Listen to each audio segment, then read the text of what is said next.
नमस्कार दोस्तों, high study channel पर आप लोगों का बहुत बहुत स्वागत है।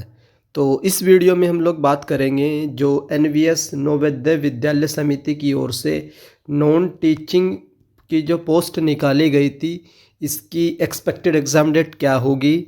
और सबसे पहले हम लोग देखेंगे कि जो इसमें एक पोस्ट थी आप लोगों की मैथ्स हेल्पर की, तो मैथ्स हेल्पर की पोस्ट है, तो वो ये इसका देखेंगे हम लोग कि क्या इसका एग्ज़ाम पैटर्न होता है। यहाँ पर ये मैथ्स हेल्पर मेंशन है, तो देखेंगे क्या इसका एग्ज़ाम पैटर्न होता है, क्या सिलेबस होता है और एक्सपेक्टेड एग्ज़ाम डेट क्या होगी, वो भी इस वीडियो के एंड में बताऊंगा, जिससे आप लोगों को एक आइडिया रहे कि हमें कैसे तैयारी करनी है। हमें ये तो पता होना चाहिए कि सर आता कहाँ से है और कैसे पढ़ना होता है। तो चलिए देख लेते हैं।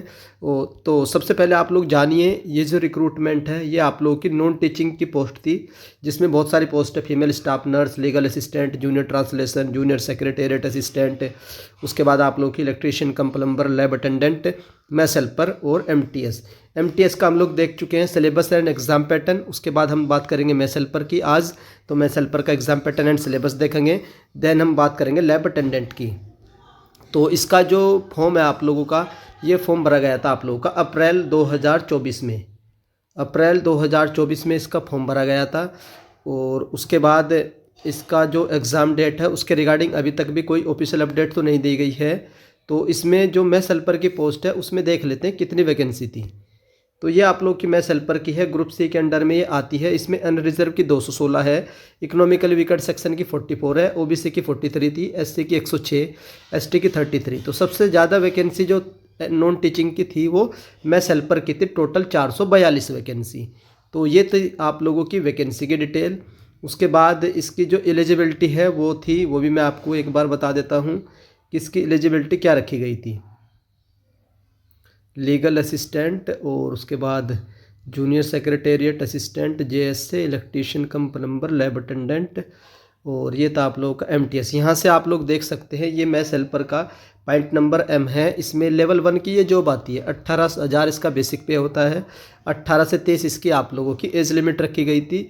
और जो एसेंशियल क्वालिफिकेशन थी सिर्फ तो सिर्फ 10th पास थी। बस आप लोगों के पास क्या होना चाहिए, 5 साल का experience of working in government residential organisation maths या स्कूल मैथ्स। तो उसमें आप लोगों के पास एक्सपीरियंस मांगा गया था 5 साल का। तो ये थी इसकी एलिजिबिलिटी। अब हम लोग देखेंगे कि सर इसका सिलेबस क्या रहता है, सर पूछते क्या क्या, हमें ये तो पता होना चाहिए। तो अब मैं आपको इसका एग्ज़ाम पैटर्न बता देता हूँ कि इसका एग्ज़ाम पैटर्न क्या होता है। तो ये बात कर लेते हैं जेएसए का ये। उसके बाद है आप लोगों का लैब अटेंडेंट का। तो यहाँ से आपका स्टार्ट होता है पॉइंट नंबर 13 में, for the post of maths helper. तो मैथ्स हेल्पर का एग्ज़ाम पैटर्न आप लोगों के सामने है। ये आप लोगों का टेस्ट है, पार्ट 1, पार्ट 2, पार्ट 3, पार्ट 4। तो टोटल 4 पार्ट्स आप लोगों के आएंगे।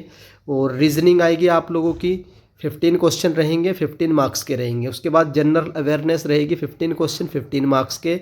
देन लैंग्वेज कॉम्पिटेंसी टेस्ट होगा, general English and general Hindi का 20 क्वेश्चन, 10 मार्क्स के। तो इसमें 10 आप लोगों के हिंदी के रहेंगे और 10 आपके इंग्लिश के रहेंगे। उसके बाद पार्ट 4 ये मेन है, subject specific knowledge, food, nutrition, hygiene, recipe of Indian foods and sweets. तो ये आप लोगों का मेन कोर सब्जेक्ट रहेगा, लैब अटेंडेंट वाला, मैथ्स हेल्पर वाला। तो इसमें आप लोगों के टोटल 70 क्वेश्चन पूछे जाएंगे और मार्क्स रहेंगे 70। तो इनको टोटल मिलाकर के 120 क्वेश्चन रहते हैं, 120 मार्क्स के रहते हैं। और इसमें जो the test will be of 2 hour and half, यानी कि 2.5 घंटे का आप लोगों के पास समय है। 2.5 घंटे में आप लोगों को 120 क्वेश्चन अटैम्प्ट करने हैं 120 मिनट्स में। ये आप लोगों का 2.5 घंटे में, ये टोटल 150 मिनट्स में। ये पेपर आप लोगों का ऑनलाइन होता है। कैसा होता है पेपर, पेपर ऑनलाइन होता है, ऑफलाइन नहीं होता है। कैसे होता है, ऑनलाइन होता है। इसका एग्ज़ाम पैटर्न मैंने एक्सप्लेन कर दिया क्या क्या आप लोगों से पूछा जाता है। क्या सर इसमें नेगेटिव मार्किंग भी होती है, तो बिल्कुल इसमें नेगेटिव मार्किंग भी होती है। और नेगेटिव मार्किंग इसमें आई थिंक 1/4 की होगी। तो नेगेटिव मार्किंग भी हम लोगों ने देख ली है, एग्ज़ाम पैटर्न भी देख लिया है। बाकी बात कर लेते हैं सिलेबस की कि सर सिलेबस क्या रहेगा इसका। तो सिलेबस में देखे जाए तो रीजनिंग में आप लोगों के वही टॉपिक्स रहेंगे, जैसे कि आप लोगों का होगा एनालॉजी हो गया, फिर आप लोगों का कोडिंग डिकोडिंग हो गया, और सिलोगिज्म हो गया, और सर्कुलर अरेंजमेंट हो गया। तो तो सिंपल जो एसएससी वाली रीजनिंग आती है तो उसके टॉपिक्स हैं वही आए पूछे जाएंगे। जनरल अवेयरनेस में आप लोग ध्यान रखिएगा, इसमें आप लोगों का जो करंट अफेयर है उसका वेटेज ज़्यादा रहता है। फिर आप लोगों का history, polity, static, GK, science वो सब पूछा जाता है आप लोगों का जनरल अवेयरनेस में। उसके बाद लैंग्वेज कॉम्पिटेंसी टेस्ट में आप लोगों का हिंदी और इंग्लिश, वही नाउन प्रोनाउन पूछा जाएगा आप लोगों का, संज्ञा सर्वनाम और adjective, adverb, one word substitution, idiom phrase, ये आप लोगों का इंग्लिश वाला सेक्शन रहेगा। उसके बाद आप लोगों का जो पार्ट 4 आता है, इसमें आप लोगों का डोमेन नॉलेज है, जिसमें आपको फूड के बारे में नॉलेज होनी चाहिए, न्यूट्रिशन के बारे में नॉलेज होनी चाहिए, हाइजीन कैसे रखी जाती है और इंडियन फूड की क्या क्या रेसिपीज़ है, कैसे कैसे बनाई जाती है, उनकी बेसिक नॉलेज आप लोगों के पास होनी चाहिए। पार्ट 4 है। तो अब क्या है, इसका मैंने सिलेबस भी बता दिया आप लोगों का और एग्ज़ाम पैटर्न भी। इसमें आपका स्किल टेस्ट भी होता है। ये तो आप लोगों का स्टेज 1 है और स्टेज 2 है आप लोगों की स्किल टेस्ट की। सर स्किल टेस्ट में क्या क्या होता है, तो स्किल टेस्ट में आप लोगों से पूछा जाएगा, बनवाया जाएगा कि आप लोगों से रेसिपी वगैरह किस तरीके से क्या क्या क्वांटिटी है वो भी पूछी जा सकती है, वो स्किल टेस्ट में होगा। तो इसके अगर आप लोग प्रीवियस PYQ चाहते हैं, क्योंकि लास्ट टाइम इसका एग्ज़ाम TCS ने करवाया था, और तो TCS के PYQ मिल जाएंगे 2022 के रिक्रूटमेंट के। अगर आप लोग चाहते हैं कि सर इसके PYQ प्रोवाइड करवा दीजिए तो आप लोग कमेंट कर दीजिएगा, मैं अपने टेलीग्राम ग्रुप में आप लोगों को मैसेज पर के PYQ प्रोवाइड करवा दूंगा। और सिलेबस देख लिया है, एग्ज़ाम पैटर्न मैंने एक्सप्लेन कर दिया है, नेगेटिव मार्किंग भी बता दी है। अब बात कर लेते हैं कि सर इसकी एक्सपेक्टेड एग्ज़ाम डेट क्या हो सकती है। जैसा कि आप लोग जानते हैं कि दिसंबर के लास्ट में जो एक नोटिस रिलीज़ किया गया था नवोदय विद्यालय समिति की ओर से, जिसमें ये बताया गया था कि जो नॉन टीचिंग का एग्ज़ाम है ये आप लोगों का NTA नेशनल टेस्टिंग एजेंसी नहीं कंडक्ट करवाएगी।